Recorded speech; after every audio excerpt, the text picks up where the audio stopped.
നമുക്കിന്നൊരു variety cake ഉണ്ടാക്കാം. ചക്കപ്പഴം വെച്ച് വാനില എസൻസ് ഒരു സ്പൂണ്, അത്രയും ഇതിലുള്ളായിരുന്നു, അതുകൊണ്ട് ഫുൾ ഒഴിച്ചു.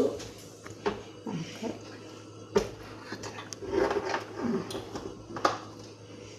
ബീറ്റർ വെച്ച് നമുക്ക്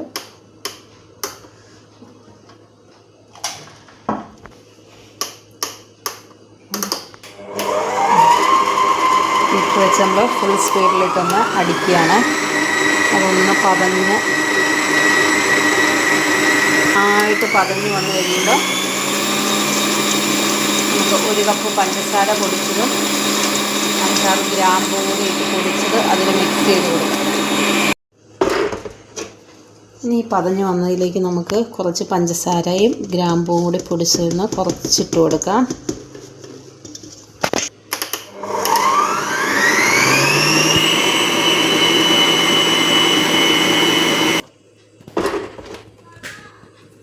ഇനി എടുക്കേണ്ടത് 1 കപ്പ് ബട്ടർ മെൽറ്റായത് ഉണ്ടായിരുന്നു, അതാണ് ഒഴിക്കുന്നത്. അത് ഒഴിച്ചിട്ട് നന്നായിട്ട് സ്പീഡിൽ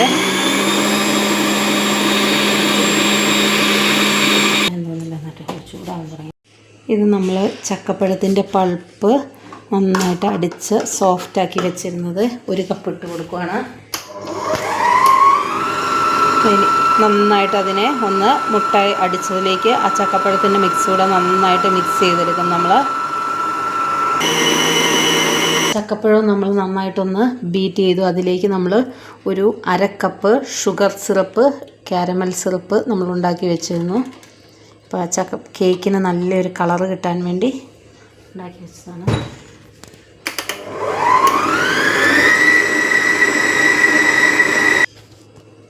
നമുക്കിത് ചെയ്യാൻ വേണ്ടി ബീറ്ററൊന്നും വേണ്ട. ഇതിപ്പോൾ ചെയ്യുന്നത് ബീറ്റർ വേറെ ആവശ്യത്തിന് വേണ്ടി എടുത്തത് കൊണ്ടാണ്. നമുക്കിത് മിക്സിയിൽ തന്നെ നോർമലായി ചെയ്യാവുന്ന. 1 കപ്പ് മൈദ, അതിലേക്ക് 1 spoon 1.5 spoon baking powder, 1/2 spoon baking soda, ഇത്തിരി ഉപ്പ് എല്ലാം കൂടി ഇട്ട് നന്നായിട്ട് മിക്സ് ചെയ്ത് വെച്ചിരിക്കുന്നതാണ്. ഇനി നമ്മൾ ഇത്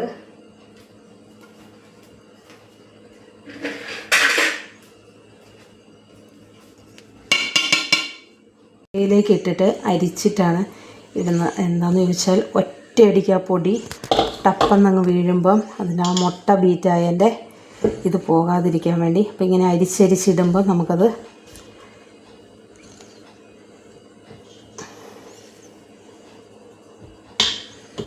എല്ലായിടത്തും ഒരുപോലെ വീണോളൂ. ഒരേ സൈഡിലേക്ക് കട്ട് ആൻഡ് ഫോൾഡ് രീതിയിൽ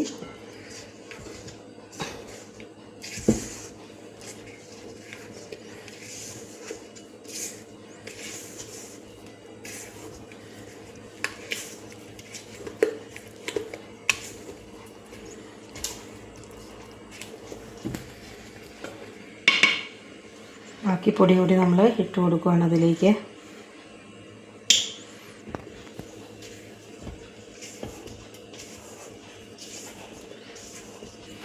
ഇത് നമ്മുടെ നാട്ടിലെ വിയറ്റ്നാം എർലി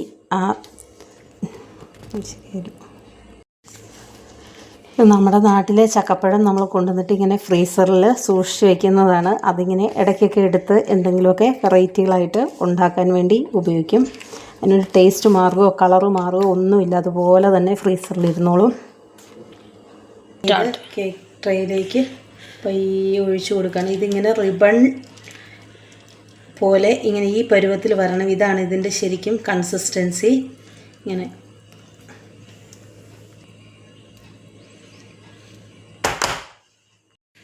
ശരിക്കും ഇത് കേക്ക് ട്രേ അല്ല, ഇത് ശരിക്കും ബ്രെഡൊക്കെ ഉണ്ടാക്കുന്ന, അല്ലെങ്കിൽ നമ്മുടെ പൗണ്ട് കേക്ക്, ടീ കേക്കൊക്കെ ഉണ്ടാക്കാൻ വേണ്ടി അങ്ങനെയുള്ള ചെറിയ സ്ക്വയർ ട്രേ ആണ്. മറ്റേ കേക്കിൻ്റെ ട്രേയിൽ ഒരു കേക്ക് ഓൾറെഡി ഉണ്ടാക്കിയത് ഇരിക്കുവാണ്. അപ്പോൾ അത് ചൂടായിട്ടിരിക്കുക. ട്രേക്ക് ചൂടായതുകൊണ്ട്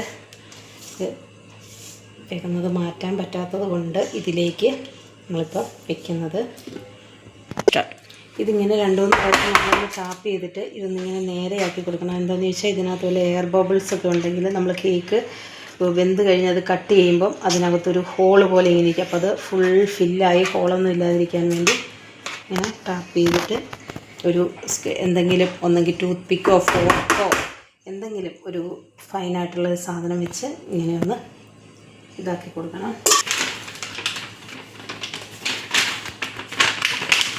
ഒരു ഭംഗിക്കായിട്ട് വെറുതെ ഒരു കാഷ്യൂനട്ടൊക്കെ ഒന്ന് വെറുതെ ഇട്ട് കൊടുക്കാം. കാഷ്യൂനട്ടോ മുന്തിരിയോ എന്താണോ ഉള്ളത് അത് നമുക്ക് ഇട്ട് കൊടുക്കാവുന്നതാണ്. ഇത് ഞാൻ കാഷ്യൂനട്ട് ഇടുന്നു. പിന്നെ ഈ കേക്ക് നമുക്ക് ഉണ്ടാക്കാൻ ഗ്യാസിൻ്റെ മൈക്രോവൻ വേണമെന്നോ ഗ്യാസിൻ്റെ കുക്കിംഗ് റേഞ്ച് വേണമെന്നോ അങ്ങനെ ഒന്നും ഇല്ല. നമുക്കിത് ഇങ്ങനെ ചെയ്തിട്ട് നമ്മൾ ഇഡ്ഡലി പാത്രത്തിൽ വെച്ചിട്ട് സ്റ്റീം ചെയ്താലും ഇതിങ്ങനെ തന്നെ കിട്ടും. പക്ഷെ നല്ല സോഫ്റ്റായിട്ട് നല്ല ടേസ്റ്റിൽ തന്നെ കിട്ടും. ഒരു ഇഡ്ഡലി പാത്രത്തിൽ വെച്ച് സ്റ്റീം ചെയ്തെടുക്കുമ്പോൾ എന്താ ഒരു കുഴപ്പമുള്ളതെന്ന് വെച്ചാൽ ചെറിയൊരു കളറ് കുറവായിരിക്കും. അത്രയും ആ ഒരു ബ്രൗണിഷ് കളർ നമുക്ക് കിട്ടില്ല എന്ന് മാത്രമേ ഉള്ളൂ. പക്ഷേ ടേസ്റ്റും സോഫ്റ്റ്നെസ്സും ഒക്കെ സെയിം ആയിരിക്കും.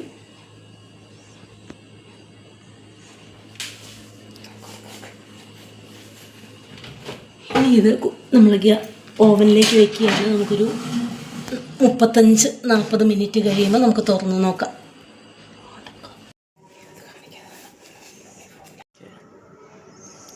കേക്കാണ് വെരി സോഫ്റ്റ്.